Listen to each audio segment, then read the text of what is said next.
If you know me, I'm a little obsessed with wine at times, to the point that I dream about it most nights.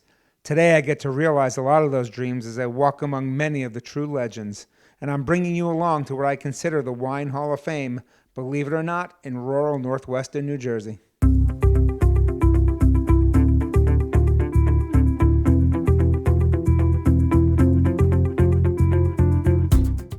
Hi again, everybody. This is Hank Zona of the Grapes Unwrapped.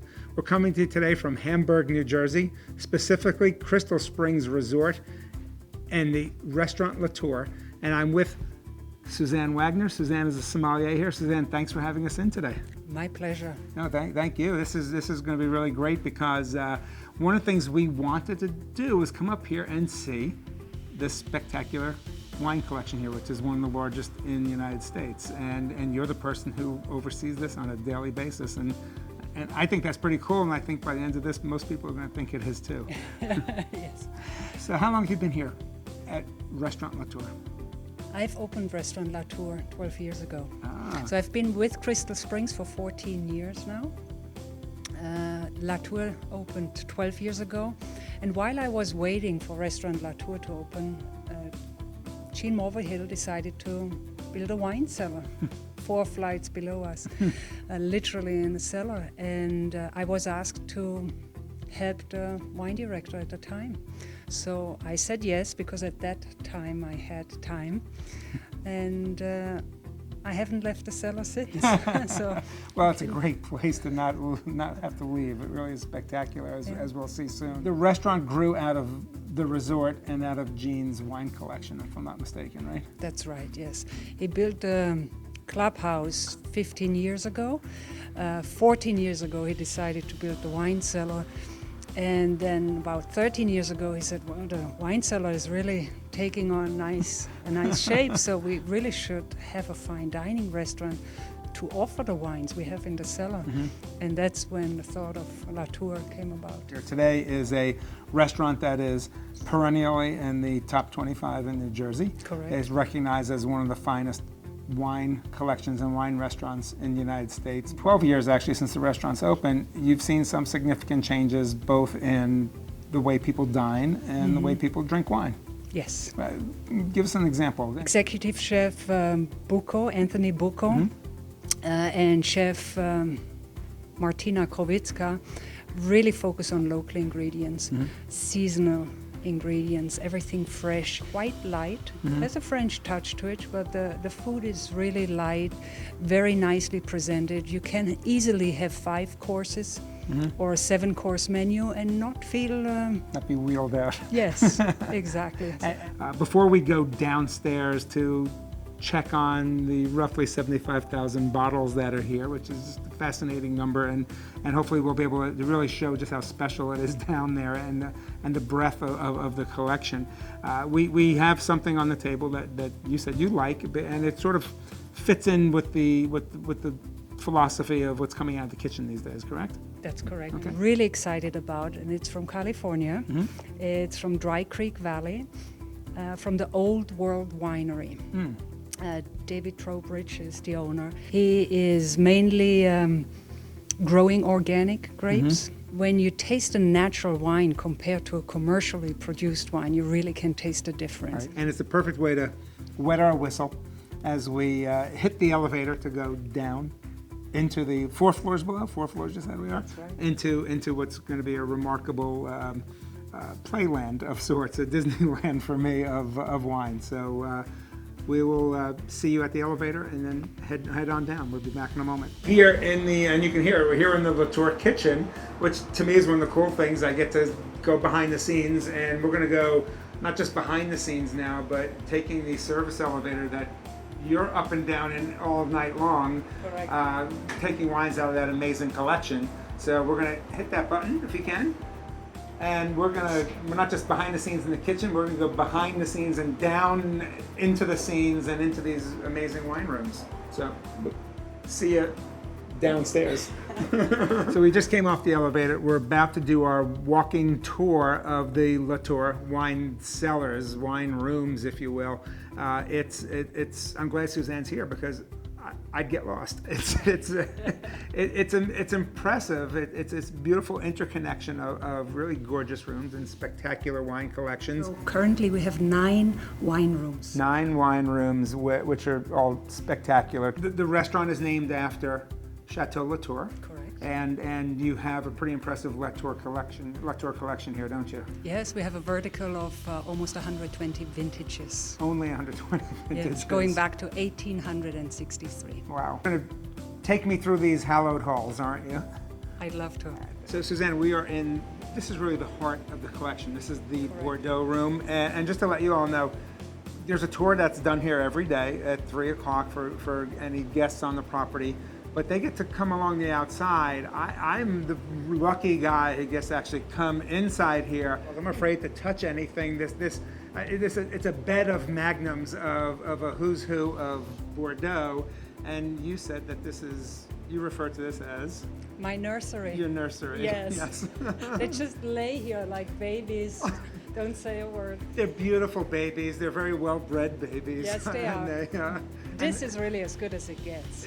It's a who's who of Bordeaux's finest. Part of the collection, isn't it? It started, Jean was a big Bordeaux collector. Jean loved his Bordeaux. That's really what he appreciated the most. And we have 50 of them. 50? So the 50 Imperials alone are worth over $1 million currently. That's why I'm not touching any of these bottles, by the way. Let's move on to the next room. We're in the Italian room, which is right off the California room and Pacific Northwest room, and I just love these rooms. One of the things I noticed is the window display of the Gaia wines. And why the display? Well, we had actually Miss Gaia here a year ago, which is always a highlight in my life, because I get to speak to the winemaker or the owner of a winery, and they tell us about the different vintages and how they show. So we did a tasting through all of the wines we had. I asked her to come to the cellar and sign a few bottles. So this right one, here, for example, has the signature. Very nice. Her first name is Gaia and her last name is Gaia. That is great from your perspective to really personalize the collection. California room, which is a cult dream, if you will, but part of your job is to, because cult wines have cult wine prices, and not everybody coming in here for dinner is going to want that, but people are still drawn to California wines. There's a familiarity. Let's face it, the labels are in English.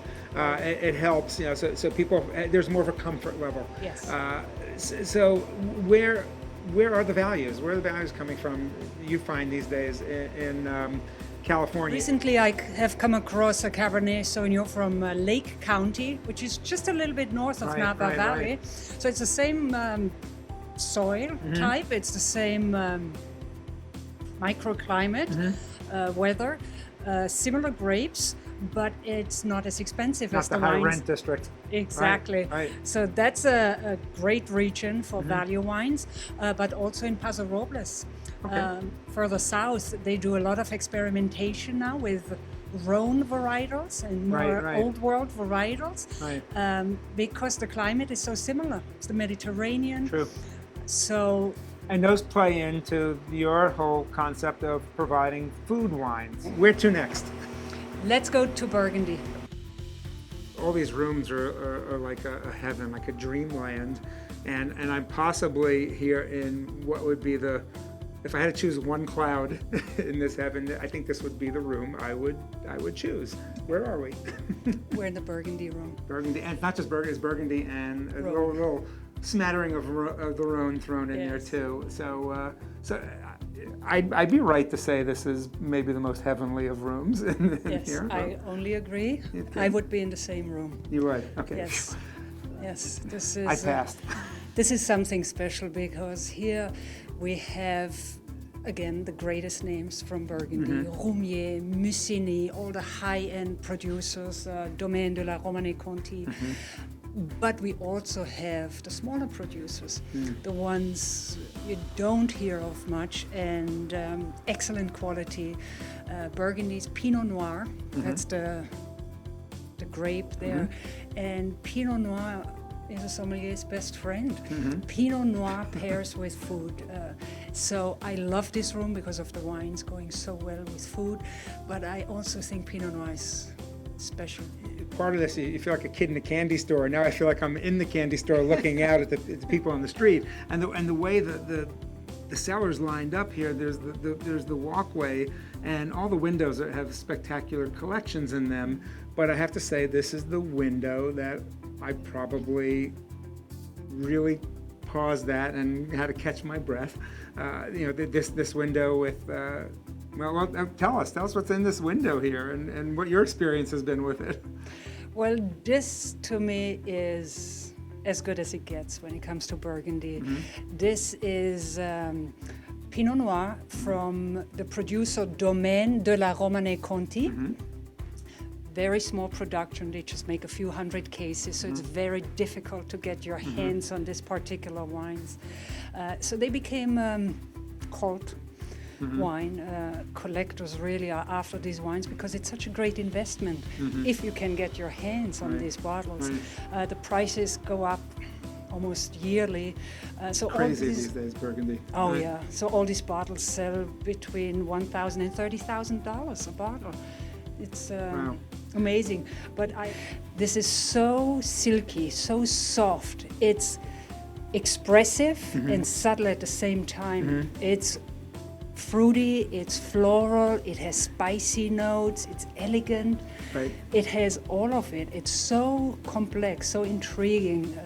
There's elegance and strength and confidence. They're confident wines, right? Because they've got everything going on. I want to thank you for taking time to share your knowledge, your passion, your space, because this really is, after all the years you've been here, a reflection on you as much as anyone else who's been here.